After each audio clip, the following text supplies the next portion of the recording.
The elephant grass rose nearly 7 feet high across the river valley of eastern Kandara, shifting in the soft dawn wind like waves of green-gold silk. Each thick blade could swallow a full-grown person from sight, and the land undulated gently enough to hide entire squads if they knew how to work the terrain. Staff Sergeant Cassidy Reeve had lain completely still in that grass for 6 straight hours, her ghillie suit melting into the foliage, her breathing so steady that not one stalk stirred out of rhythm. 30 years old, lean and compact at 5'7", black hair tucked beneath netting, dark eyes sharp enough to notice movement most people would miss.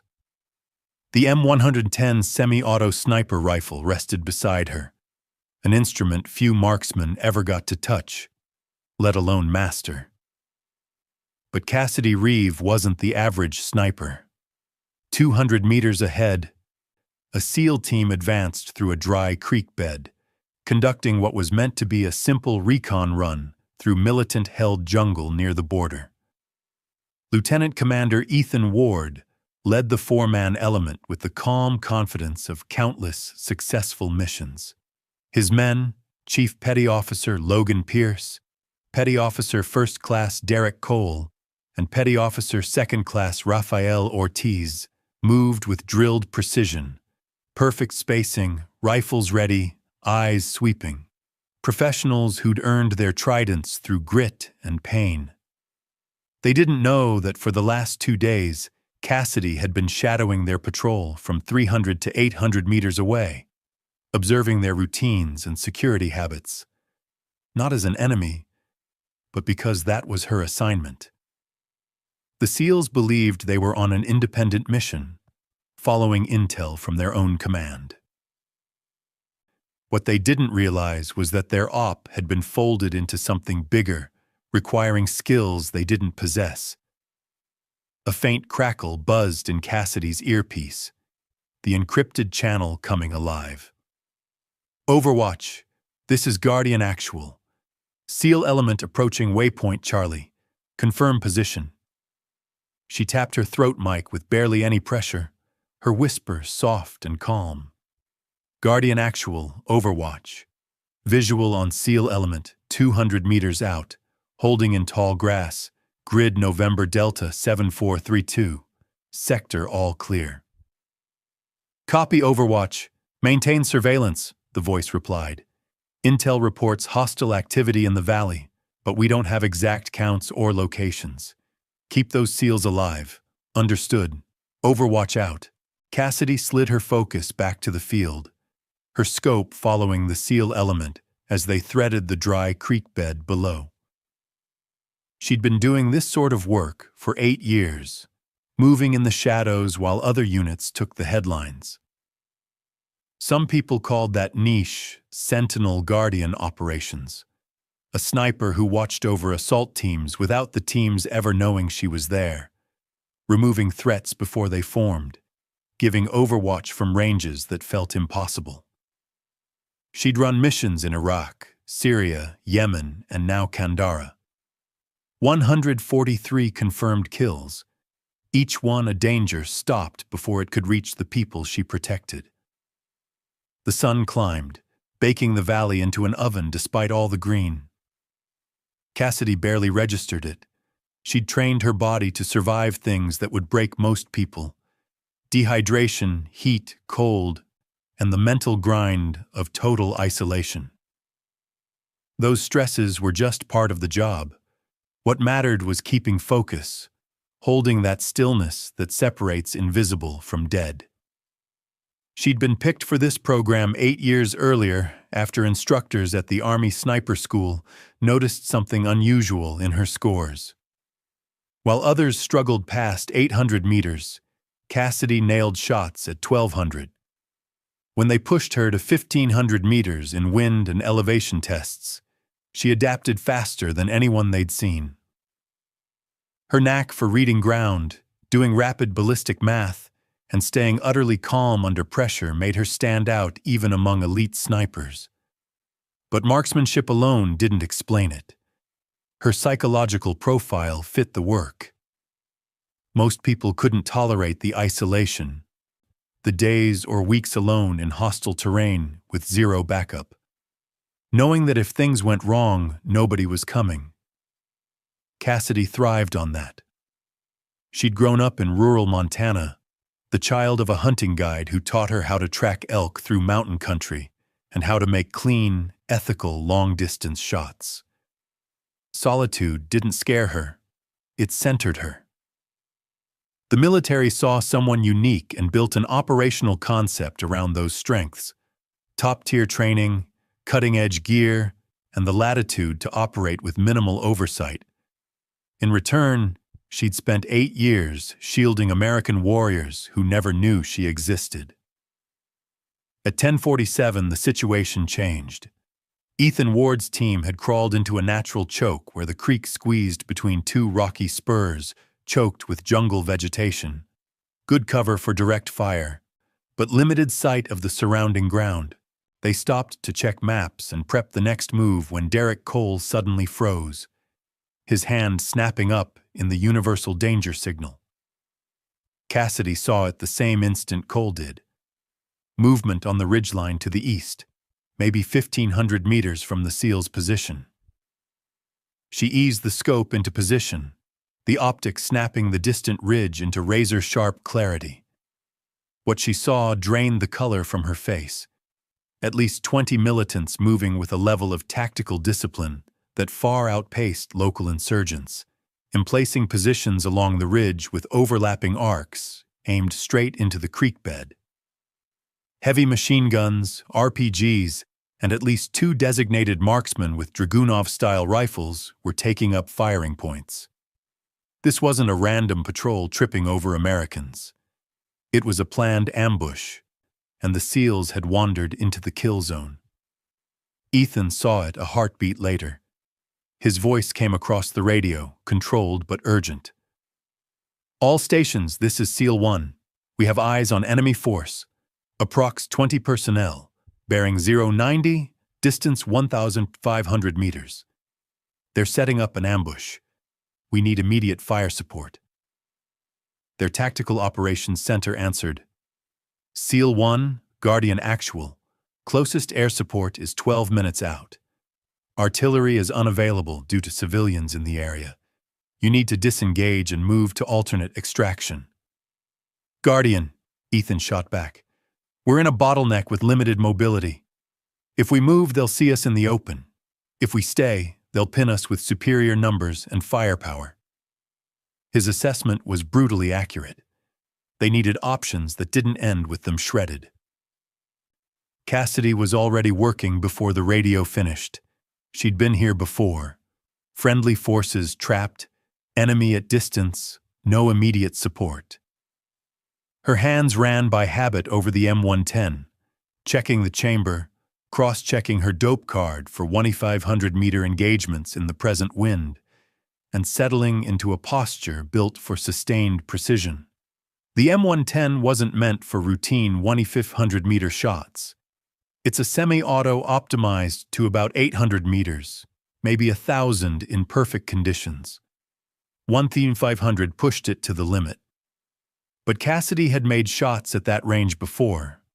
She knew the ballistics intimately and how to compensate for wind, elevation, and the 100 tiny variables that turn good aim into a miss. She keyed her radio. "Guardian Actual, this is Overwatch. Clear line of sight to enemy position. Request permission to engage." There was a pause, then a different voice. "Colonel Mara Holt, Mission Commander." "Overwatch, confirm position and capability. We're discussing extreme range engagement against multiple targets." "Ma'am, I'm at grid November Delta 7432. Distance approximately 1,700 meters to enemy. Wind 3 knots from the west. Temp 94 degrees. Shooting slightly downhill. I can make these shots." Another pause. Holt knew Cassidy's record, but the ask was extraordinary. "Overwatch, you're clear to engage. Priority targets, heavy weapons and leadership. Keep those SEALs alive." "Copy. Overwatch engaging." Cassidy took 3 deep, measured breaths, each one slowing her heart and settling her into the dead calm precision required for long-range work. 1,500 meters. The bullet would drop nearly 40 feet from point of aim, drift several feet with slight wind, and take almost 3 seconds to reach impact. She would have to lead moving targets, factor in the Coriolis effect, and account for barrel heating changing velocity. Most snipers would call the shot impossible for this platform. Cassidy had spent 8 years doing the impossible. Her first target was the militant fitting a PKM tripod on the ridge. The heavy weapon posed the greatest danger to the SEALs. It sustained fire capable of trapping them indefinitely or cutting them down if they moved. Through her scope, Cassidy watched the gunner settle the PKM, tracking his rhythm until he paused to fix the tripod. Her window. The M110 barked once, the suppressor softening but not erasing the sharp report.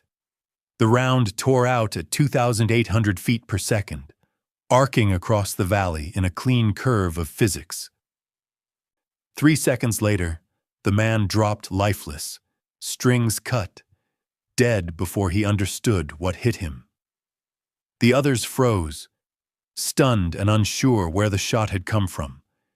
1,500 meters was beyond what anyone expected, and the suppressor killed direction. That hesitation bought her time for the second shot. The RPG gunner was raising his launcher toward the creek bed. He never finished.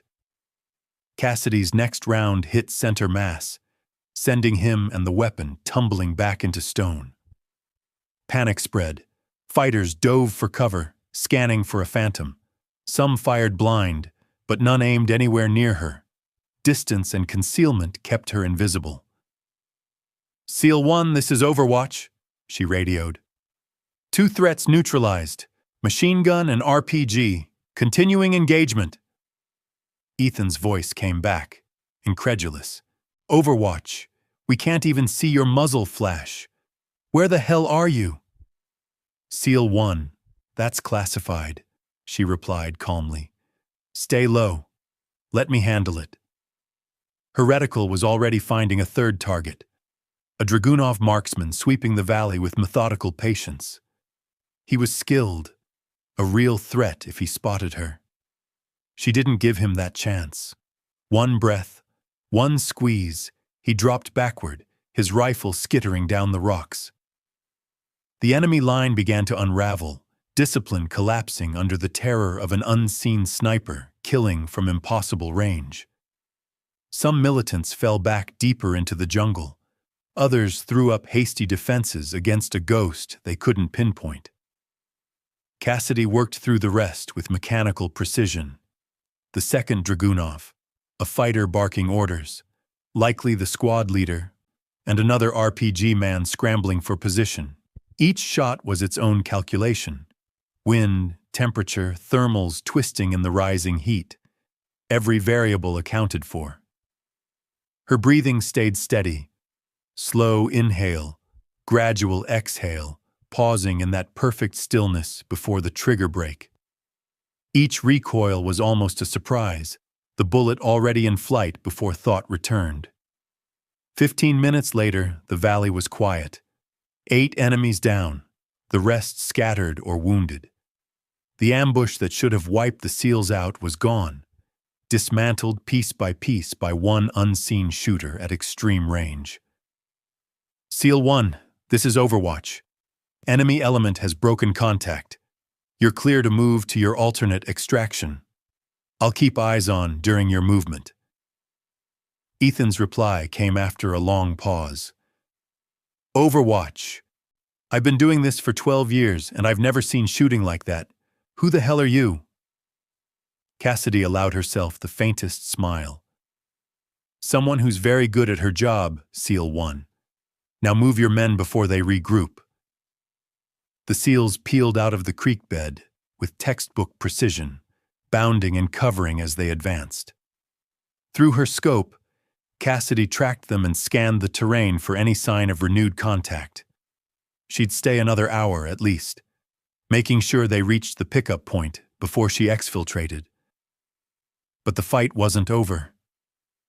At 11:34 hours, movement flickered to the south. Another element. A dozen fighters maneuvering to cut off the SEALs' withdrawal. They hugged the low ground where the team couldn't see them, but from Cassidy's high perch 1,700 meters away, they were fully exposed. SEAL 1, Overwatch, 12 hostiles moving south to intercept. Grid November Delta 7648. They're trying to get ahead of you. Logan's voice came through this time. Overwatch, we don't have line of sight. Can you engage? Cassidy was already shifting. Engaging now. The range stretched to nearly 2,800 meters, wind quartering badly. She was driving the M110 past its limit, but letting the SEALs walk into another trap wasn't an option. Her first round smacked rock beside a fighter. Too much wind correction. She read the impact, recalculated, made the micro-adjustment, half a minute of angle just inches at that distance, and fired again. The lead man dropped, the rest scattered, but open terrain left them nowhere to hide. Cassidy worked the problem methodically. Acquire, calculate, breathe, squeeze. Each trigger pull a solution. Each shot a life ended. The M110's semi-auto rhythm let her fire every dozen seconds, reacquiring and adjusting for shifting air currents. After 20 rounds, the southern element was broken, bodies down, and survivors fleeing. SEAL 1, southern threat neutralized. You're clear to continue movement. This time, Ethan's voice carried something new. Respect. Overwatch, when we get back, I'm buying you whatever you drink. Ethan's voice carried something beyond protocol. Overwatch, when we get back to base, I'm buying you whatever the hell you want to drink. That was the finest shooting I've ever seen. Cassidy allowed the smallest smile. Appreciate it, SEAL 1, but I don't exist on your after-action reports. This conversation never happened, and I wasn't here. Understood, he said. But whoever you are, you saved 4 lives today. Cassidy stayed put for another 90 minutes, tracking the SEALs until they reached the pickup zone, and the helicopters lifted them out of the valley. Only after she confirmed they were safely airborne did she ghost back through the tall grass, leaving no sign that anyone had been there. The debrief came 30 hours later in a secure facility that didn't officially exist on any map. Cassidy sat across a table from Colonel Mara Holt and a man in civilian clothes who introduced himself as Colin Hale from the Defense Intelligence Agency, though everyone suspected that wasn't his real name or agency. Sergeant Reeve, Holt began. I've reviewed drone footage from the operation. 20 confirmed enemy KIA at ranges between 1,400 and 1,800 meters using an M110 semi-automatic platform. That's shooting that shouldn't be possible with that system. With respect, ma'am, Cassidy replied. Shouldn't be possible usually just means most people can't do it. I can. Hale leaned forward. You've been operating in this capacity for 8 years. 143 confirmed kills in Sentinel operations, protecting special ops teams who never knew you were there. Your record is extraordinary. It's my job, sir, she said softly. It's more than a job, Sergeant. What you did yesterday saved a SEAL team from certain death, Holt said. Those men have families and futures because of you. Cassidy stayed quiet. She never liked praise. The work mattered, not recognition. Holt kept going. The SEAL commander filed an after-action report mentioning an unknown sniper who provided overwatch. We classified and redacted those sections to protect your OPSEC, but Lieutenant Commander Ward insists on meeting whoever saved his team. That's not possible, ma'am, Cassidy answered. My effectiveness depends on anonymity. The moment people know I exist, they start hunting for me. And when they start hunting, you become vulnerable. Hale agreed, which is why we told Ward his Overwatch came from a classified drone system with advanced targeting. He doesn't need the truth. But we need to know what you need, Holt added. Cassidy thought for a moment. A better rifle system. The M110 is solid, but I'm consistently shooting past its intended envelope. A 338 Lapua Magnum would give me another 500 meters of effective reach, plus advanced weather monitoring so I'm not guessing wind. And honestly, ma'am, I'd like to train others, she said. I can't be everywhere.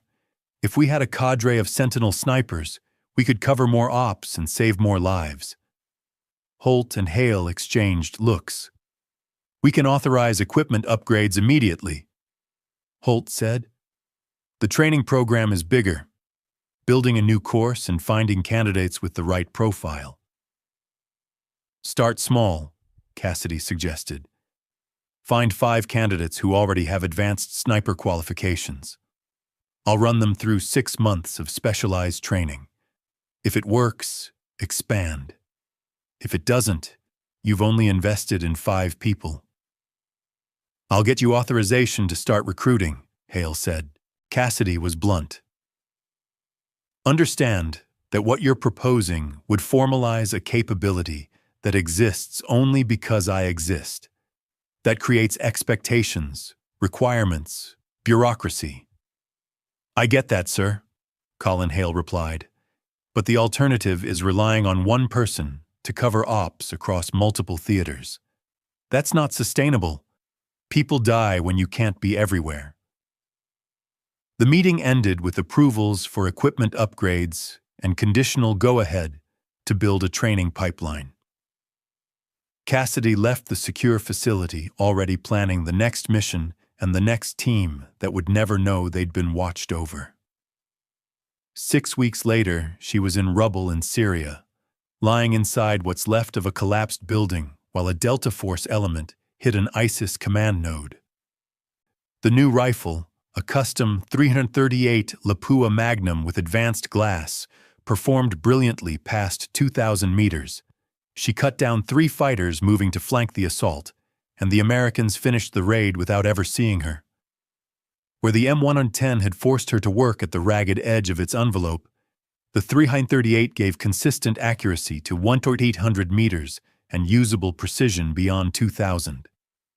The heavier round held energy, fought wind better, and delivered brutal terminal effects. With upgraded weather sensors and optics, she was operating at a level that would have seemed impossible months earlier. 4 months after that, she was running her first class of Sentinel sniper candidates at a remote facility in Ashfield Ridge. 5 carefully chosen shooters with the mix of technical skill, psychological grit, and ability to operate alone. She taught them everything from advanced ballistics and extreme-range engagement techniques to concealment and the mental discipline needed to lie motionless for days while staying sharp. The training was brutal. Long, uncomfortable positions, 12-hour vigilance drills, solving complex ballistic equations while exhausted and stressed.